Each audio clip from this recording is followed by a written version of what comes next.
cachetazo seguido de la Seguimos escuchando la sentencia en el caso de conocido como el maltrato en el Jardín Tribilín, donde hay condenados docentes. Hoy se conoce el monto de la pena a cada una de ellas. Verbalmente. Y Núñez, se deduce de la grabación, lo llevó a sumergirle la cabeza bajo el agua mientras el nene imploraba no, al agua no. Amenazas efectuadas de manera indistinta por cada docente en el curso de aquella jornada, relativas a llevarlos al agua o al baño, dan cuenta de la habitualidad de tal tormento. Si bien esto comprendía en principio solo a quienes estuvieran presentes ese día, Núñez, Bogonza y Gallardo, si se repara en las fobias al agua, evidenciada también por los alumnos de Buchnik y Diab,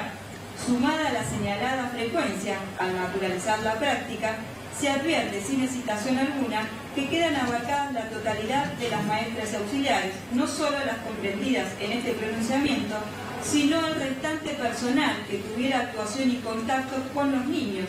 incluso la llamativamente sobreseída Graciela Di Pasquale. La intensidad de los malos tratos descritos condujo a determinados niños a generar como mecanismo de defensa episodios de ausencia. Una mamá expuso que su descendiente registró tales eventos. Al describirlos, evocó una situación compatible con el actuar de otro niño relatada en la grabación por la propia Yanina Bogonza, quien en la secuencia situada en 2 horas 58:40, tras la experiencia traumática que vivenciara la pequeña, en la que denostaban, insultaban y hasta golpearon en la hora de la comida, mencionó: este niño está en pausa. Tras ello le anunció: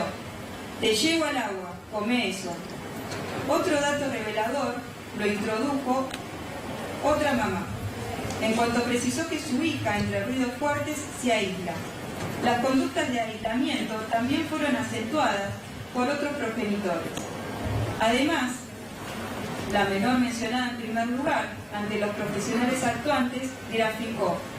mis muñecas comen, vomitan, van al agua. Situación esta que efectivamente padeciera que el 29 de enero el niño que se relatara. La nombrada puso de relieve la aludida intensidad con el comportamiento que adoptara ante cualquier situación, a su entender, susceptible de llamado de atención. Ante las mismas, la nena se encerraba en el baño o placar o colocaba la cabeza bajo el agua del bidet.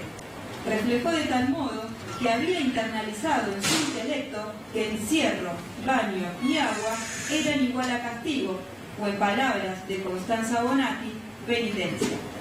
Entonces, si bien como se destacara la intensidad de los malos tratos, actos crueles y castigos aplicados en niños no tienen recepción en un tipo penal específico, sin lugar a dudas implican un mayor desvalor del acto, merecedor de un acentuado reproche. Sobremanera, si consideramos que el maltrato infantil es un problema que impregna a toda la sociedad, que a menudo ejerce un impacto negativo devastador en los niños, no solamente durante la infancia, sino durante toda la vida. En consonancia con la postura expuesta, se ha dicho: la violación del artículo 41 ocurre cuando se consideran elementos de la figura delictiva en la aplicación como circunstancias agravantes, pero no si el modo de comisión es considerado como revelador de mayor grado de injusto o de culpa. También habrá de receptarse como severizante la pluralidad de víctimas al ascender a un total de 25, solo comprendidas en este pronunciamiento. Sin embargo, la extensión en el tiempo, la extensión del daño y el estado de vulnerabilidad de las víctimas son circunstancias abarcadas en la tipicidad penal aplicable, por lo que no corresponde ponderación en este tópico. Si bien comulgo con la opinión que vertiera mi distinguida colega doctora Coelho en la extensa deliberación relativa a la forma institucional de comisión y la directa revictimización de los menores víctimas, lo cierto es que no lo ponderaré para no causar sorpresa a las defensas, toda vez que no fueron circunstancias invocadas por la acusación ni discutidas en el debate. Por lo dicho a esta cuestión, voto por la afirmativa. El doctor San Martín adhirió, la doctora María Coelho dijo: compartiendo la postura de los colegas en consonancia con la misma, agrego que al maltrato infantil descrito brillantemente por el doctor Eke como factor severizante y excesivo al tipo penal, lo abarca y lo acentúa la forma institucional de comisión. Sostengo que las conductas maltratadoras de los menores no fueron cometidas en forma aislada e independiente por las coencartadas, sino en un marco institucional y de mayor exigibilidad legal como garantes de los derechos de los niños, acorde a las previsiones de las leyes nacionales 23.849, 26.061 y provinciales 13.298 y 13.634, lo que en mi opinión justifica un severo aumento de las necesidades preventivas. Ello sin contar la directa revictimización que ha provocado en los menores víctimas este proceso penal, donde debieron ser sometidos a pericias y estudios en contextos altamente traumáticos, sin poder afrontar y tramitar por sí solos los efectos del delito. En largas y tediosas esperas en ámbitos de los juzgados de responsabilidad juvenil, donde se mezclan menores en conflicto con la ley penal y menores víctimas, de lo que dieron cuenta con intenso dramatismo algunos de los padres en la audiencia. En sintonía con los parámetros analizados en el fallo Gallo López por la Corte Nacional, al referirse a la vulnerabilidad de los menores de edad cuando son víctimas de delitos, en línea con verdadera perspectiva convencional y constitucional de la infancia. Con tales alcances, dio su voto por la afirmativa. Veredicto. Atento al resultado de las cuestiones planteadas anteriormente y decididas, el tribunal por unanimidad resuelve dictar veredicto condenatorio respecto de Mariana Buchnik, Yanina Graciela Bogonza, Vanina Gisela Diab, Noemí Elizabeth Núñez y Noelia Soledad Gallardo, de las demás circunstancias personales sobrantes en autos, en relación a los hechos por los que vienen juzgadas, situados en el curso del año 2012 y en el mes de enero de 2013, en el Jardín Maternal Tribilín, que funcionara en O'Higgins 591 de la localidad y partido de San Isidro, provincia de Buenos Aires. Bien, doctora. El doctor Pili va a proceder a la lectura de la sentencia con el resguardo de no mencionar a los menores. Primera cuestión, con relación al hecho que ha sido probado en el veredicto de antecede, ¿cuál es la calificación legal del mismo? Y si es nulo, el alegato del doctor Ferrari. Segunda cuestión, ¿qué pronunciamiento corresponde dictar respecto a las encausadas? A la primera cuestión, el señor juez, doctor Federico Eque, dijo: en lo medular, tanto la acusación pública como privada reprocharon a las imputadas haber colocado en peligro la salud tanto física como psíquica de los niños, cuyo cuidado tenían a cargo, frente a las obligaciones legales que les competían al no prestarles la ayuda, vigilancia, cuidado, auxilio y contribución necesario para su desarrollo, educación, manutención, preservación e integridad de la salud. Como primera observación, se impone destacar que la niña respondió la acusación pública y privada durante todo el transcurso del proceso frente a las conductas de las enjuiciadas,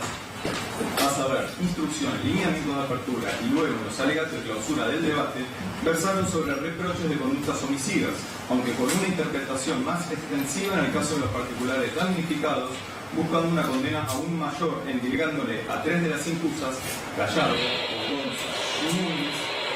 el delito de amenazas coactivas previstas por el artículo 149 bis, segundo párrafo del Código Penal. Así, en el estricto sentido de ordenar el análisis de esta cuestión, la calificación que se adecúa a las conductas probadas en cabeza de las encartadas en el debate resultan configurativas del delito de abandono de persona agravado por haber causado grave daño en la salud de las víctimas, conforme lo dispuesto por la manda del artículo 106, párrafos primero y segundo del Código Penal, en función del artículo 54 del Código Penal.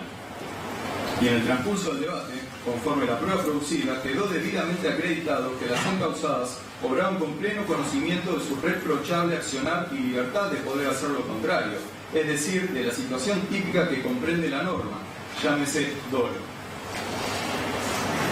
En el caso de autos, desde el punto de vista objetivo, al momento de quedar los niños víctimas, sometidos a maltrato, el riesgo existente era aún abierto o general, en el que los cursos que en definitiva afectaron a los párvulos, si bien resultan previsibles, eran diversos e indeterminados en su configuración concreta. De lo contrario, estaríamos en presencia de un delito de resultado directo de lesión. De allí que las amenazas coactivas se insertan en el contexto de las conductas disvaliosas que forman parte del tipo penal enrostrado, más allá que no resulta una variación del cuadro legal aclaro que es respetuoso del principio de congruencia y de la garantía constitucional de la defensa en juicio. Todas las imputadas se encontraban en posición de garantes, tuvieron capacidad de acción y por consiguiente estaban obligadas a actuar para impedir el resultado, en distintos roles, pero en el ámbito de sus actividades. Si recurrimos al punto neurálgico de la reprochabilidad, la omisión a la cual se hace referencia en este ítem es de mayor peso, porque cumple todos los presupuestos del delito, cuyas consecuencias causadas sobre los menores víctimas fueron rayanas en algunas oportunidades a los tipos penales de lesiones graves o incluso gravísimas. Hasta se podría hablar de tormentos o torturas que, para no apartarme de la plataforma fáctica, honrando la congruencia, es que formo la convicción que conlleva la punibilidad. En punto a la relación que debe existir entre la omisión del garante y el resultado, no se soluciona en el marco de la causalidad. La cuestión debe ser planteada como un problema de imputación objetiva. Nos encontramos con un reparto de roles dentro del jardín maternal, donde el rango de jerarquía se encuentra entre personas de distinta autoridad, directoras, vicedirectoras, maestras y auxiliares, lo cual nos da la idea de que siempre habrá una persona que debe vigilar y supervisar actividades de sus subordinados en función a sus competencias, como también agentes con igualdad de rango a efecto de brindar una determinada prestación a un tercero que reclama de los servicios, constituyéndose en ambas oportunidades como garantes, que a cabalidad quedó demostrado que no respetaron en ninguno de los casos la lex artis, vulnerando el deber de cuidado y protección que les era propio por la labor que desempeñaban. Asimismo, quien ocupaba la posición superior, o mejor dicho, quien debía dar las instrucciones a los inferiores, ejercía su profesión de docente de una manera indigna y respetuosa éticamente. Cuanto menos así quedó demostrado en el audio, que la horizontalidad de la división de trabajo era reproducida autónomamente por las restantes, lo cual se observa con la lectura del veredicto, al que me remito, siendo un absurdo considerar que las imputadas deben ser amparadas por el principio de confianza, lo que a contrasentido sí pasaría con los padres de las criaturas, porque preveían que en la institución sus responsables no se apartarían de los deberes, posibilitando que los niños se inicien en el conocimiento, en la comprensión y la organización del mundo en el que viven, en el desarrollo de actitudes que favorezcan la responsabilidad de las tareas, en comprender la realidad y expresión de su mundo interno a partir del enriquecimiento de su capacidad creadora en el juego, en el desarrollo de una buena convivencia basada en el respeto mutuo, en el mundo de los valores individuales, sociales, culturales, entiéndase en el marco de una educación inicial que constituye una oportunidad y un derecho para todos los niños. Sin perjuicio, reitero que la desconfianza que me generó los relatos cuasi calcados de los padres, y en caso la presentación dual de fotografías de los hijos, se disipó con el vasto material probatorio que conjeturalmente acreditó el hecho tal como viene siendo juzgado.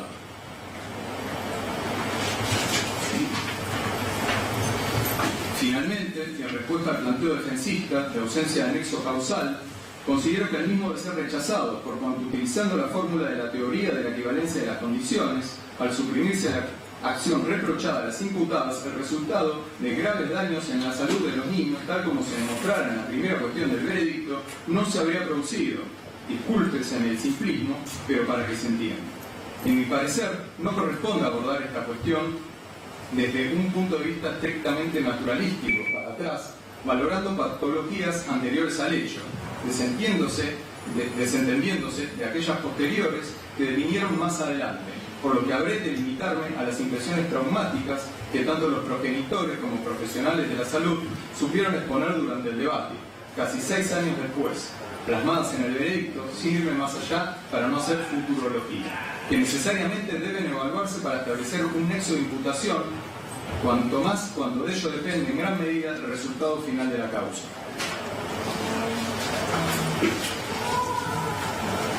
Lo expuesto hasta aquí me conduce a interpretar que las encausadas actuaron con duelo directo en el primer tramo de la figura típica, mas no así en el segundo, que agrava la calificación por los daños en la salud que hubo de comprobarse sobre los niños en el transcurso del debate, haciéndolo en esta oportunidad con duelo eventual, respetando la participación de cada una en base a la teoría de coautoría que sirve como directriz para sustentar el fallo. ¿Y cómo no pensar de esta forma, si al escuchar el audio en su totalidad, como exigió la defensa, se advierten locuciones de las encausadas Núñez, Bogonza y Gallardo,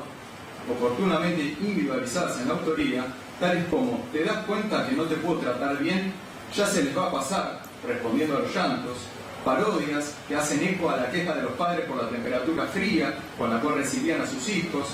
carencia de interacción en las primeras horas de la mañana, niños por un lado, maestras tomando mate por otro, niños encerrados mientras almorzaban, disponer obligadamente del sueño, mandarlos a dormir, sin siquiera cantarles una canción de cuna, y hasta se cerciora la audición de un golpe con la palma de la mano contra una superficie corpórea, seguida del llanto de un niño. Vale retrotraerse a los fundamentos del veredicto para reverberar el entorno hostil en que acontecieron. Y ello sucedió solo en un día, una gota en un océano, permítaseme la expresión, que no tuvieron su génesis en un día de furia. Me permito hacer unas breves consideraciones al estar en presencia de criaturas que son incapaces de valerse por sí mismos con voluntad débil, lo que elevó considerablemente la vulnerabilidad e indefensión, por lo que las penas de cárcel deben ser más ejemplificadoras en dichos casos.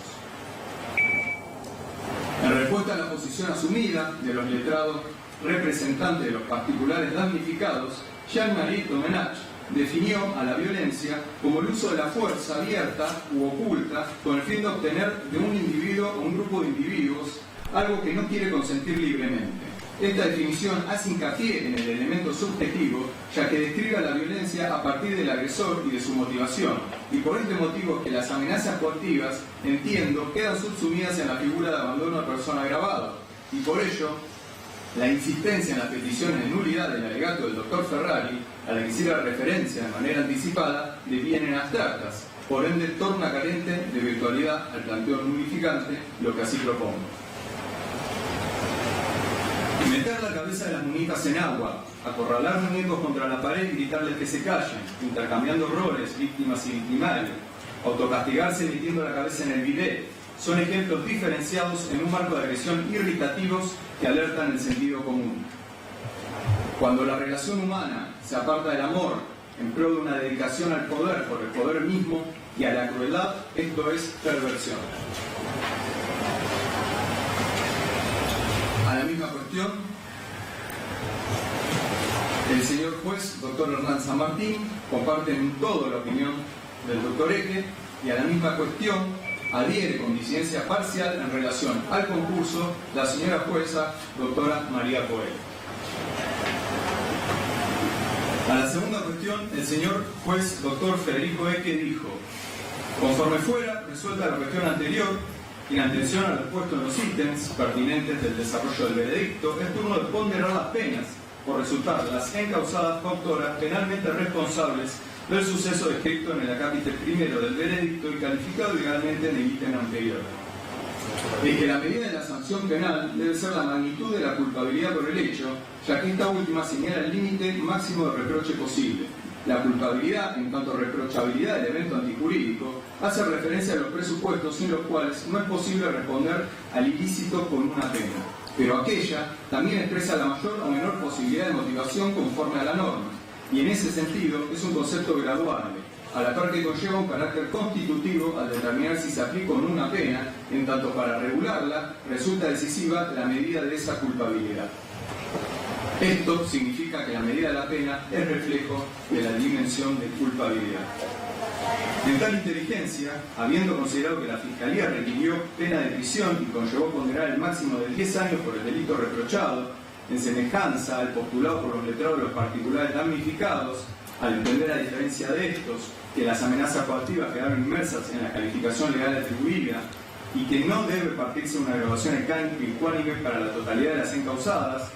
sobre la base de los parámetros objeto de análisis y valoración, en atención a la fórmula general de determinación de la pena que establecen los artículos 40 y 41 del dicteto sustantivo y 531 del rito, teniendo en cuenta la naturaleza del delito o multiplicidad de víctimas, la ausencia de antecedentes penales condenatorios y las aumentativas valoradas, habrán de tabularse las penas en el entendimiento de que no existe obligación de partir siempre del mínimo legal de la escala penal, como también de que no existe punto de ingreso a la escala penal, ello en consonancia con la doctrina legal vigente en nuestro ámbito provincial fijada por la Suprema Corte de Justicia.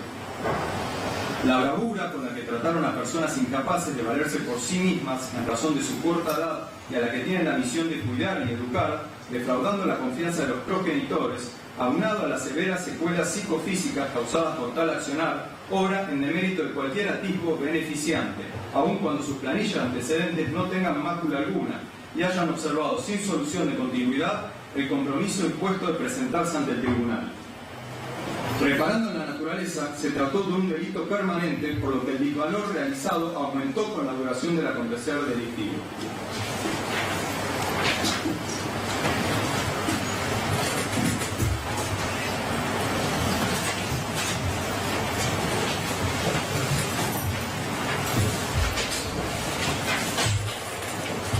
Aclaro que se ha tratado evitando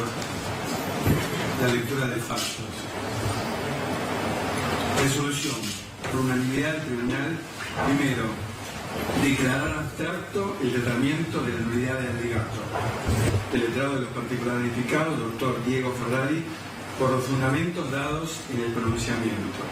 Artículos 201, 205, 211, 359 y concordantes del ceremonial. Y por mayoría. Punto 2. Condenando a Noemí Elizabeth Núñez, de iguales circunstancias personales sobrantes en acto, a la pena de 7 años y 6 meses de prisión, accesorias legales y las costas del juicio, más la inhabilitación especial de 10 años para desempeñarse en cualquier profesión o actividad relacionada con los niños, por ser hallada coautora penalmente responsable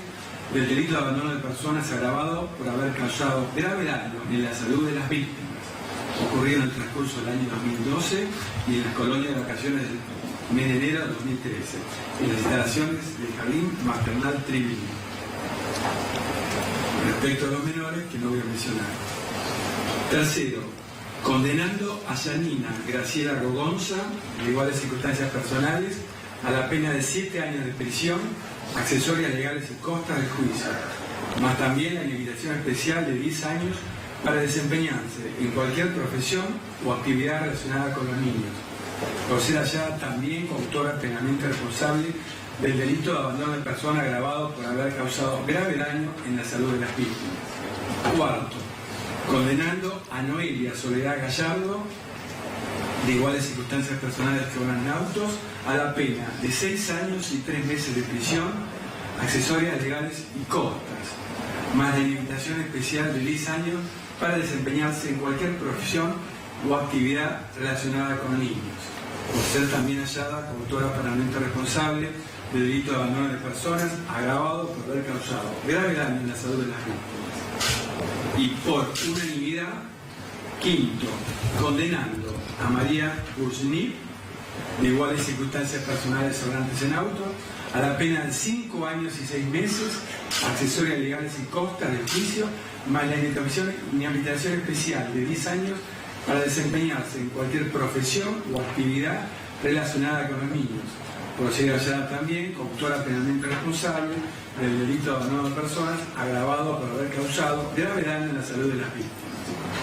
Sexto, condenando a Vanina Gisela Diab, de iguales circunstancias personales sobrantes en autos, a la pena de 4 años y 6 meses de prisión, accesorias legales y costas del juicio,